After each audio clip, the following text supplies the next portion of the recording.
آج گوتم اڈانی دنیا کا سب سے ریچسٹ انسان بننے والا ہے، ایلون مسک سے بھی زیادہ۔ جوانی کے دنوں میں گوتم اڈانی نے کالج چھوڑ کر بزنس شروع کیا تھا اور پچھلے 2 سالوں میں اس انسان کی مجموعی مالیت $10 بلین سے $100 بلین تک جا پہنچا ہے، اور وہ دن دور نہیں کہ دنیا کا امیر ترین انسان انڈیا یعنی ایشین کانٹیننٹ سے ہوگا۔ اصل میں سوال یہ بھی ہے کہ آخر یہ انسان کرتا کیا ہے؟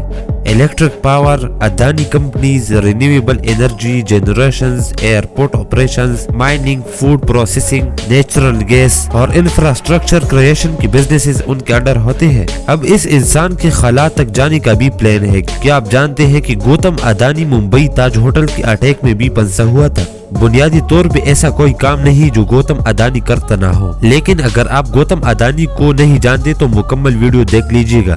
گوتم اڈانی 24 جون 1962 کو احمد آباد انڈیا میں پیدا ہوئی تھے۔ اس کے والد ایک مقامی ٹیکسٹائل کے تاجر تھے جس کی تنخواہ اتنی نہیں تھی کہ گوتم کا اچھی طرح خیال رکھے۔ گوتم کے 7 بہن بھائی تھے۔ اگرچہ گوتم کا خاندان امیر نہیں تھا، لیکن اس کے والد کے چھوٹے کاروبار سے ان کا گزارا ہی چلتا تھا۔ گوتم شروع سے ہی اسکول سے نفرت کرتا تھا۔ اسے اسکول میں بہت ہی کم دلچسپی تھی اور اسے نہیں لگتا تھا کہ اسکول اسے وہاں پہنچا سکتا ہے جہاں وہ جانا چاہتا ہے۔ چنانچہ 16 سال کی عمر میں گوتم نے ہائی اسکول چھوڑ دیا اور کاروبار شروع کرنے کے لیے ممبئی چلا گیا۔ اس وقت ان کے پاکٹ میں چند سو روپے ہی تھے، لیکن ان کو ناکامی کا سامنا کرنا پڑا اور واپس آ گیا۔ لیکن صرف 2 سال بعد 18 سال کی عمر میں گوتم دوبارہ ممبئی چلے گئے، لیکن اس بار ان کے پاس ایک پلان موجود تھا اور انہوں نے مہندرا برادرز کمپنی میں کام شروع کیا۔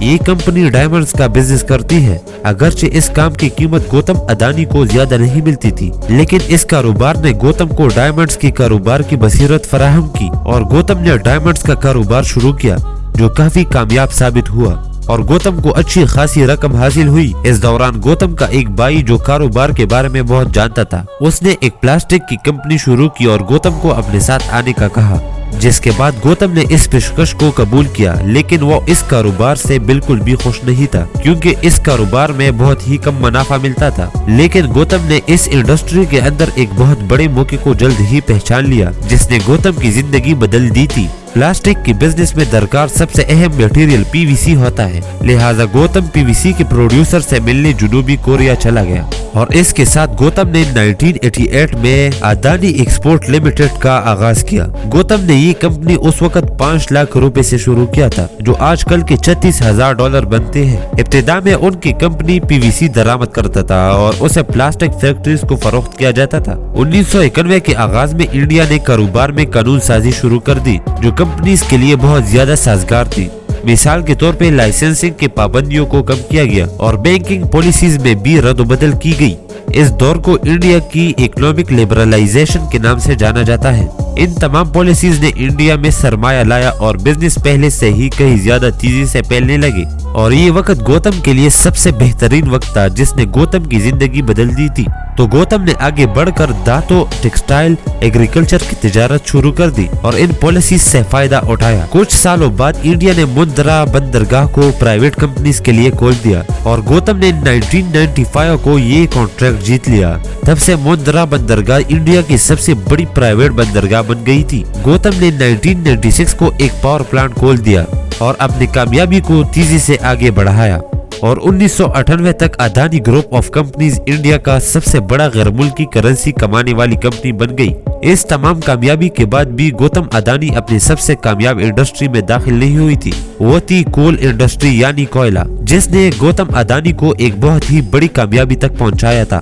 گوتم اڈانی آج دنیا کی سیکنڈ ریچسٹ انسان مانا جاتا ہے۔ گوتم اڈانی جس کا Indian prime minister Narendra Modi کے ساتھ انتہائی اچھی دوستی ہے، جس وجہ سے گوتم کے خلاف اب تک کی سب سے بڑی تنقید ہوتی جا رہی ہے، کیونکہ گوتم اڈانی کوئلے کے کاروبار سے بہت زیادہ پیسہ کماتا ہے جو ماحولیاتی نقصانات کا باعث بنتی ہے۔ لیکن یہ دراصل وہ بات نہیں جس کے بارے میں لوگ اس پہ تنقید کرتے ہیں۔ تنقید اس لیے لوگ کرتے ہیں کیونکہ ماضی میں گوتم نے عجیب و غریب کام کی ہے۔ مثال کے طور پہ گوتم کی کمپنی نے سمندر کے اس سائٹ سفر کے لیے کوئلے کو لے جانے کے لیے ایک ناکارہ اور بیکار جہاز کی منظوری دی، لیکن راستے میں ہی یہ جہاز ڈوب گیا جس کی وجہ سے 60,000 میٹرک ٹن کوئلہ سمندر میں بہہ گیا۔